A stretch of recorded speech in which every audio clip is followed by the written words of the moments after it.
Assalamualaikum warahmatullahi wabarakatuh. Kami dari kelompok satu. Di sini kami ingin mempresentasikan hasil kerja kelompok kami berkaitan dengan materi etika dalam praktik akuntansi. Sebelum masuk ke materi, izinkan kami memperkenalkan diri kami terlebih dahulu. Saya Harif Fadil Yusuf dengan NPM 2301051021. Saya Christopher SM dan NPM 2301051004. Saya Rehan Fares dengan nomor NPM 301051050. Saya Francisca Anggraini dengan NPM 2301051002. Saya Aska Aulia Salsabila dengan NPM 2351051012. Struktur kode etik akuntan. Kode etik akuntan dalam bentuk prinsip-prinsip dasar atau fundamental prinsip dibagi menjadi tiga bagian sebagai berikut. Yang pertama, prinsip-prinsip dasar etika bagi seluruh akuntan. Yang kedua, kode etik bagi akuntan publik. Ketiga, kode etik bagi akuntan dalam bisnis. Selanjutnya, kerangka konseptual. Kerangka konseptual menggunakan ancaman sebagai basis untuk menilai apakah suatu situasi atau hubungan akan berpotensi melanggar kode etik. Ancaman yang sangat signifikan atau kadang tidak ada langkah pencegahan biasanya disebabkan oleh larangan yang ditetapkan oleh regulasi, yaitu satu, benturan kepentingan. Pada dasarnya, ancaman yang dihadapi oleh akuntan profesional terjadi karena mereka dihadapkan pada situasi adanya benturan kepentingan sehingga mengakibatkan dilanggarnya prinsip objektivitas dan prinsip-prinsip dasar yang lain, terutama kesaksamaan. Kedua, ada ancaman. ISBA 2015 halaman 12 merumuskan ancaman-ancaman tersebut ke dalam 5 kategori, yaitu pertama, adanya kepentingan pribadi; dua, adanya telah terhadap pekerjaan sendiri; tiga, adanya posisi advokasi; empat, adanya hubungan kefamiliaan; dan lima, adanya intimidasi. Ketiga, kepentingan pribadi. Ancaman ini berasal dari adanya kepentingan keuangan atau kepentingan lainnya dari akuntan profesional terhadap objek yang harus dinilai atau diputuskan oleh akuntan yang bersangkutan. Terakhir, ada telaah pekerjaan tersendiri. Ancaman ini dapat terjadi jika seorang akuntan profesional harus menelaah dan menilai pekerjaan, kegiatan, atau jasa sebelumnya yang dia lakukan.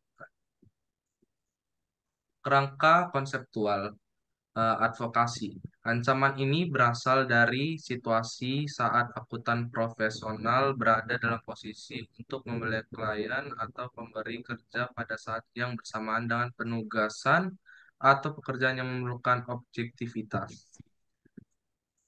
Selanjutnya ada kefamiliaan. Ancaman ini berasal dari situasi adanya kedekatan hubungan antara akuntan profesional dan klien atau pemberi kerja. Selanjutnya ada intimidasi, tekanan baik secara nyata atau terselubung, termasuk untuk itu dengan maksud mempengaruhi atau memaksa akuntan profesional untuk memenuhi kehendaknya, merupakan ancaman dalam bentuk intimidasi. Ancaman ini akan mempengaruhi objektivitas dan kesaksamaan akuntan. Selanjutnya ada penjagaan. Upaya tertentu mungkin dapat menaikkan kemungkinan teridentifikasi atau dicegahnya perilaku tidak etis. Upaya pencegahan tertentu yang dapat diciptakan oleh profesi akuntansi, legislasi atau regulasi oleh pihak otoritas dan organisasi yang memperkerjakan akuntan, yaitu satu, sistem pengaduan yang efektif; dua, kewajiban secara legal untuk melaporkan pelanggaran secara etis. Prinsip dasar bagi seluruh akuntan. Yang pertama yaitu integritas.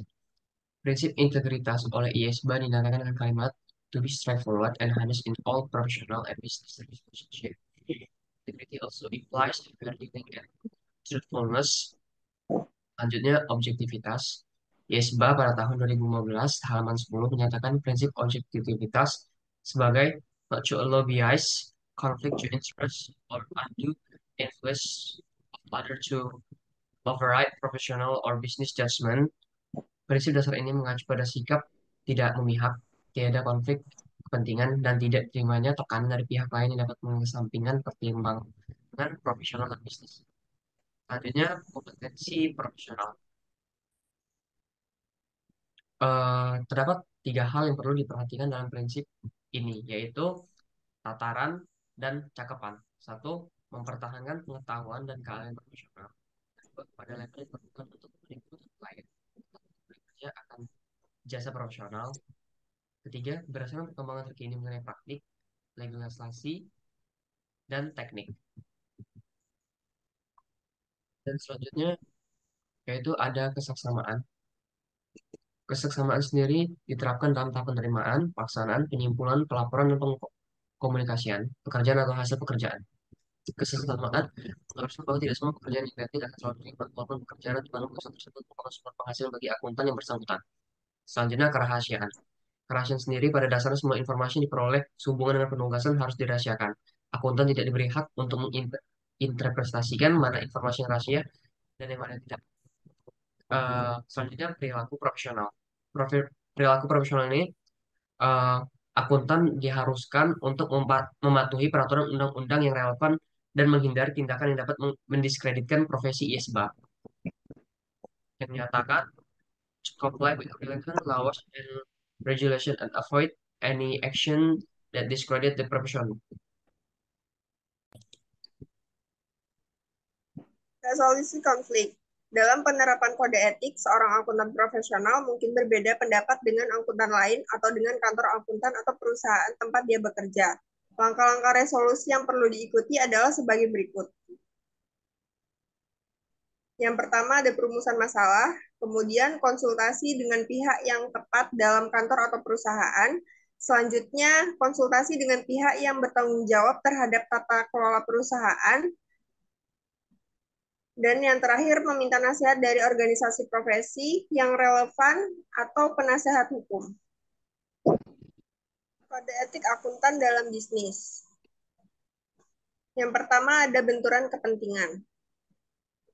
Secara garis besar, pengertian tentang benturan kepentingan telah diuraikan dalam bagian kerangka konseptual.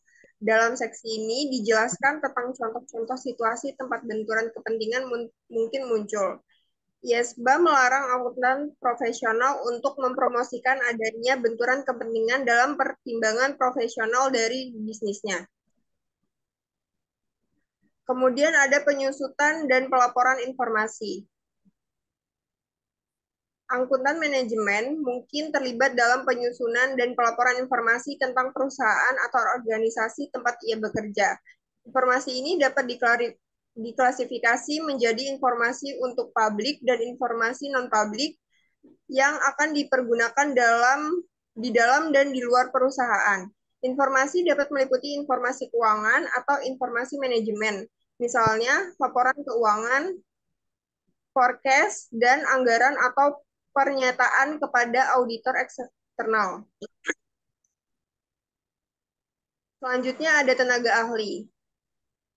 Prinsip dasar tentang kompetisi profesional dan kesaksamaan mengharuskan bahwa akuntan hanya boleh menerima tugas signifikan jika mereka mempunyai atau dapat memperoleh pelatihan dan pengalaman khusus yang cukup memadai.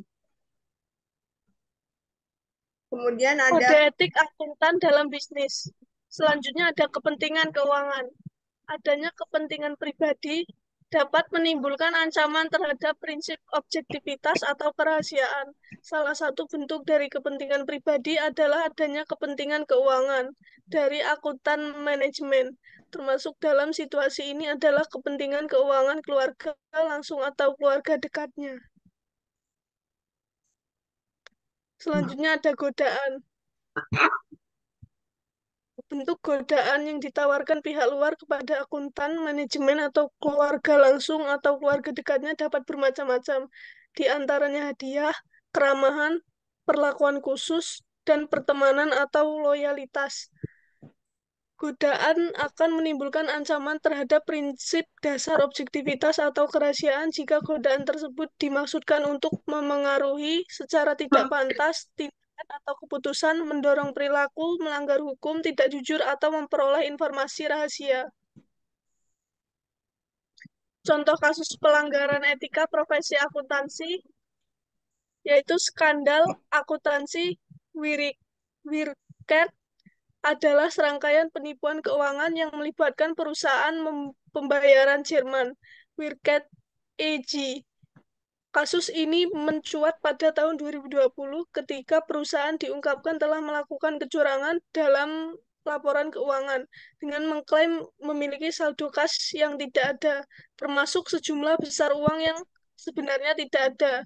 Selama bertahun-tahun, Wirecard telah berhasil menipu auditor, regulator, dan investor dengan mengklaim memiliki bisnis yang sukses di Asia Tenggara, padahal sebagian besar pendapatan yang dilaporkan tidak ada. Puncak skandal terjadi ketika lebih dari 1,9 miliar euro dinyatakan hilang dari neraca perusahaan. Penyelidikan menyimpulkan bahwa dana tersebut kemungkinan tidak pernah ada.